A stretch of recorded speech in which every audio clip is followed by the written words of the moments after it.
Assalamualaikum warahmatullahi wabarakatuh. Dan ya syukurillah salatan wa salaman ala rasulillah.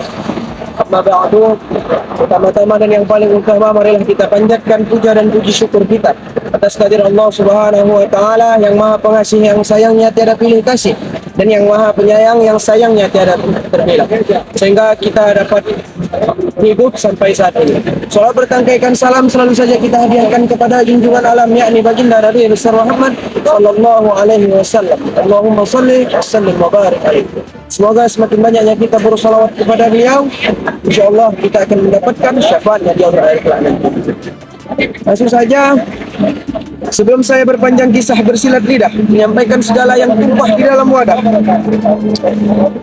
pada para hadirin yang menonton yang berbahagia, kiranya salah tolong betulkan, kiranya khilaf tolong ingatkan, kiranya bengkok tolong luruskan, kiranya melintang tolong bujurkan.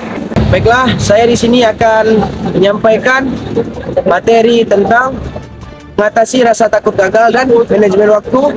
Nanti akan saya bahas dengan rekan saya, Cikidot Video. Diakui atau tidak, banyak sekali orang yang takut akan gagal. Ketakutan ini kerap kali menimbulkan perasaan yang berlebihan atau bahkan memicu kecemasan. Secara umum, rasa gagal bisa muncul juga dikarenakan berbagai faktor, teman-teman. Di antaranya yang pertama yaitu pendidikan di keluarga. Orang yang tumbuh dalam rumah tangga yang tidak mendukung cenderung akan mengalami rasa ketakutan akan kegagalan yang lebih besar, dikarenakan mereka merasa mereka tidak bisa memenuhi harapan keluarga semasa mereka kanak-kanak, sehingga mereka mungkin akan merasakan takut akan membuat salah ketika dewasa nanti. Yang kedua, keliru dalam mendefinisikan kegagalan.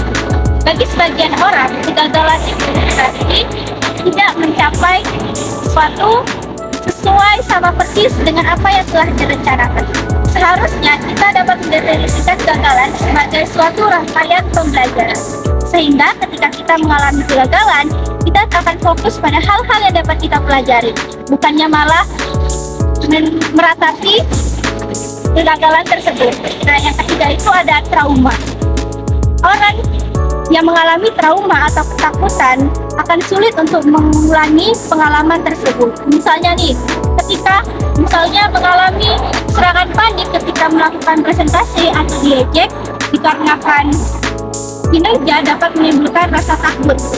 Baiklah, di sini saya akan memberitahu cara untuk mengatasi rasa takut gagal. Ada beberapa faktor. Yang pertama, merefleksikan diri. Refleksi diri bertujuan untuk bisa mencari cara agar mampu meminimalisir kegagalan yang mungkin terjadi. Misal, ketika kita takut gagal dalam menjalankan sesuatu usaha bisnis kue, mungkin karena suatu alasan, di mana alasannya adalah takut tidak ada yang beli. Kita bisa mencoba merefleksikan diri, kira-kira hambatan apa saja yang mungkin dimiliki, baik saat ini maupun di masa yang akan datang. Yang kedua, membuat perencanaan yang baik.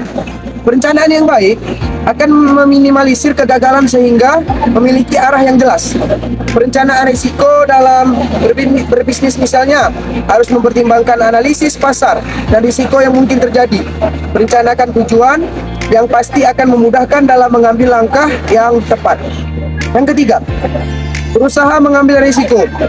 Melawan rasa takut dalam sebuah kesuksesan tidak bisa lahir dengan sendirinya.